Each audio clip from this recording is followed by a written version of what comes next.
Hello and नमस्कार। मैं doctor Maya Masand, healer, astrologer, vastu consultant, palm reader and hypnotherapist आप सभी का स्वागत करती हूँ मेरी इस न्यू सीरीज दस्तक भाग्य की। यकीन मानिए फ्रेंड्स, इस सीरीज को देखने के बाद आपको सचमुच में महसूस होगा कि एवरीडे आपके घर में, आपके जीवन में दस्तक हो रही है भाग्य की। क्यों?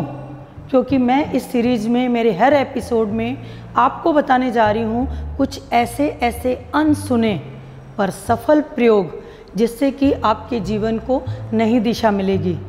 उसके बाद आता है कि आजकल, जहाँ तक मैं इतने सालों से इस फील्ड में हूँ, जहाँ तक कि मैंने देखा है कि बहुत सारी फैमिलीज़ परेशान होती हैं कि उनकी बेटियों की शादियों के बाद वो सुखी नहीं हैं। तो आपके साथ मैं शेयर करूंगी एक ऐसी कुंडली जो कि रियल कुंडली है, जो मैं देख चुकी हूँ, उसके बारे में मैं आपको बताऊंगी। और ऐसा कुछ है, आपको लगता है कि ऐसे ही योग आपके बच्ची की कुंडली में है, बेटा या बेटी की कुंडली में है, तो वो गलती मत करिए। जैसे जैसे मैं बताऊंगी वैसे ही आप उसी हिसाब से उसकी शादी और उपाय करिएगा। दूसरी बात यह है कि अगर आप सीखना चाहें तो लगातार हर शनिवार को मेरा ये चैनल में ये वीडियो देखें। हर बार मैं आपको बताऊंगी एक नई कुंडली और रियल कुंडली। ठीक है, चलिए स्टार्ट करते हैं। देर नहीं करते हुए सबसे पहले बात करते हैं दान की। दान बहुत प्रकार के होते हैं, परंतु मैं यहाँ पे आपको 3 ऐसे दान बता रही हूँ जो कि अगर आप हर महीने करते रहे तो यकीन मानिए बहुत अच्छा हो जाएगा। अक्सर कई जातक की कुंडली में अमावस्या का जन्म होता है, यानी कि चंद्र और सूर्य साथ में होता है। अगर ऐसा कुछ है, यानी कि अगर आपका अमावस्या में जन्म है, तो हर अमावस्या के दिन रात के समय घर में खाना बनाइए या बाहर से खाना लीजिए। पूरा खाना लेने के बाद 5 रुपये का उसमें सिक्का डालिए और किसी ज़रूरतमंद को दे दीजिए। उसके अलावा अगर आपको लगता है कि बहुत सारी बीमारियां आपको घेरते जा रही हैं, यानी कि शनि का प्रकोप आ गया है और ख़ास करके हड्डी संबंधी आपको तकलीफ हो रही है और ठीक नहीं हो रही है, दर्द बहुत ज़्यादा है, या शनि की 7.5 अगर भी चल रही है, तो भी आते जाते अगर आपको कोई अपंग व्यक्ति दिखे तो इवन आप मोड़ के जाइए, पर उसे 10 या 20 रुपये, यहाँ ध्यान रखिए 1-2 रुपये का सिक्का नहीं देना है, 10 या 20 रुपये, एटलीस्ट 10 रुपये का नोट तो आपको उसको देना ही है। 10 रुपये का नोट उसे ज़रूर देना है, ज़्यादा आपकी इच्छा है। उसके अलावा तीसरा जो दान हमेशा आपको करते रहना है वो ये है कि अगर आपको लगता है कि आपको बहुत सारी परेशानी हो रही है, लाइफ में कुछ सही नहीं हो रहा है, आपके परिवार में बहुत ज़्यादा नज़र टोक लगती है, तो आपको लेनी है 1.25 पाव साबुत काला उड़द या फिर राई, और किसी भी ज़रूरतमंद परिवार को दे देना है। ये छोटे छोटे 3 उपाय करिए। आगे हर एपिसोड में मैं आपको विशेष और सरल उपाय बताऊंगी। चलिए आते हैं अब, ऐसा कौन सा उपाय है या ऐसा कौन सी प्रयोग आपको करना है जिससे आपके घर में आपका भाग्योदय हो। आगे एक और उपाय है जो मैं नहीं बता पाई, अभी तक बोल नहीं पाई, वो ये है कि एक सिद्ध उपाय भी बताऊंगी, एक सिद्ध प्रयोग भी बताऊंगी, जिससे भी आपके घर में बहुत सारा पैसा और अपॉर्चुनिटी आएगी। तो इसमें आपको 3 ऐसी चीज़ें करनी है अमावस्या के बाद। संयोग वंश इस बार अमावस्या ही है, तो ये प्रयोग आप 2 या 3 प्रयोग जो हैं वो आप तुरंत कर सकते हैं। अक्सर लोगों को लगता है कि हमें नज़र लगती है, बहुत ज़्यादा नज़र लगती है, वो दुनिया भर के उतारे करते हैं, बहुत सारे खर्चे भी करते हैं। कुछ करने की आवश्यकता नहीं है। अमावस्या के दूसरे या तीसरे दिन आप सिंपली अपने नाखून काट लीजिए। नाखून काटने से क्या होता है कि आपका जो निगेटिव एनर्जी जो आपके शरीर में आ गई है, आपके ऊर्जा मंडल में आ गई है, वो आपके बढ़ते हुए नाखूनों में सिमट जाती है। उसको अगर आप नाखून को काट देते हैं तो समझ लीजिए कि उस 15 दिन में, कृष्ण पक्ष में, जितनी भी आपको नज़र टोक लगी और अमावस्या के दिन आप बाधित हुए, वो सारी की सारी चीज़ें निकल जाती हैं। इसलिए आपने देखा होगा अक्सर लोग शुक्ल पक्ष में बाल कटवाते हैं। क्यों कटवाते हैं? क्योंकि अमावस्या जाती है, जितनी भी निगेटिव एनर्जी है वो आ जाती है, और उसके बाद वो लोग मंगलवार और गुरुवार, शनिवार को छोड़ के वो किसी भी दिन शुक्ल पक्ष में बाल कटा लेते हैं। तो हेयर कट करवा लीजिए या नेल्स तो ज़रूर काट दीजिए।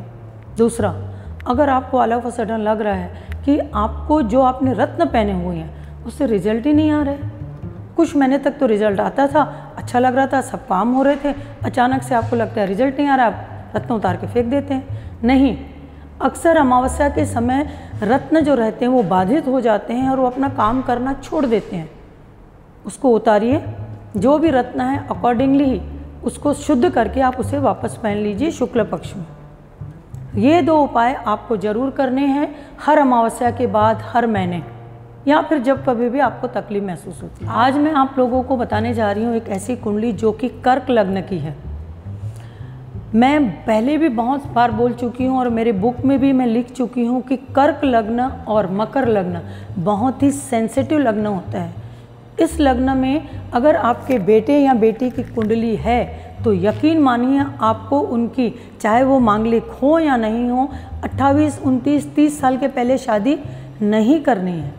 और ख़ास करके जो मैं कुंडली आज आप लोगों के साथ, हॉरोस्कोप जो आप लोगों के साथ साझा कर रही हूँ, उसमें जो दोष हैं आप चेक करते जाइए। अपनी बेटी की कुंडली ले आइए, खास करके उनकी जिनको शादी के बाद तकलीफ हुई है, या फिर उनकी जिनका कर्क लग्न या मकर लग्न है। चूँकि मैं कर्क लग्न के बारे में बता रही हूँ तो उसके बारे में आप जानकारी ले लीजिए। अगर कर्क लग्न है जिसकी मैं कुंडली बता रही हूँ, उस जातिका की कुंडली कर्क लग्न है, दूसरे घर में कुटुंब के घर में सूर्य बैठा हुआ है सिंह राशि में, तीसरे घर में बैठा हुआ है शुक्र और बुध।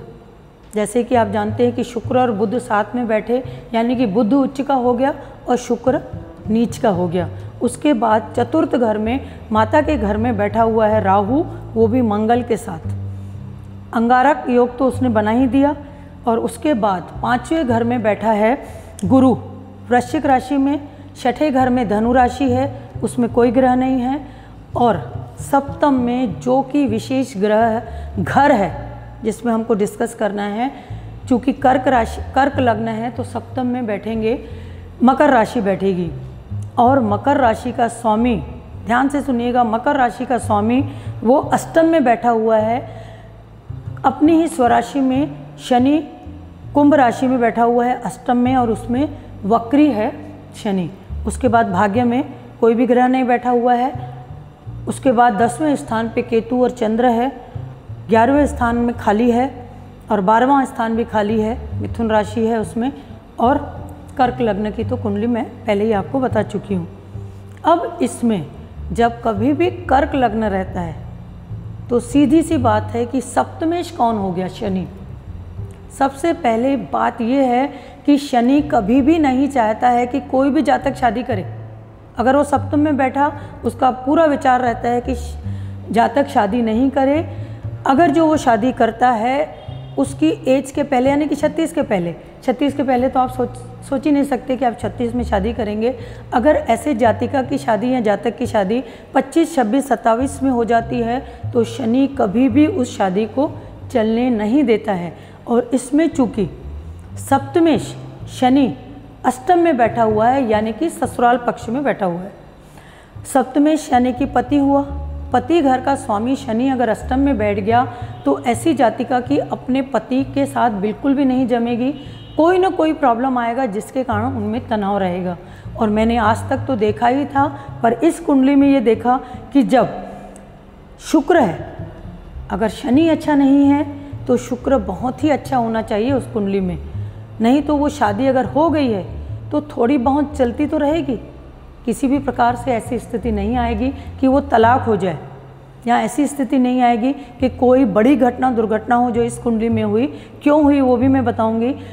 शुक्र इस घर में, इस कुंडली में तीसरे घर में नीच राशि में बैठा हुआ है। और चौथा घर जो माता का रहता है उसमें राहु और मंगल बैठा है। तो ऐसी जातिका का नेचर बहुत ज़्यादा तीखा रहता है, बहुत ज़्यादा गुस्से वाली रहती है, और उसकी माता को किसी न किसी प्रकार से उस जातिका से या उसकी बेटी से या बेटे से तकलीफ होने का योग रहता है।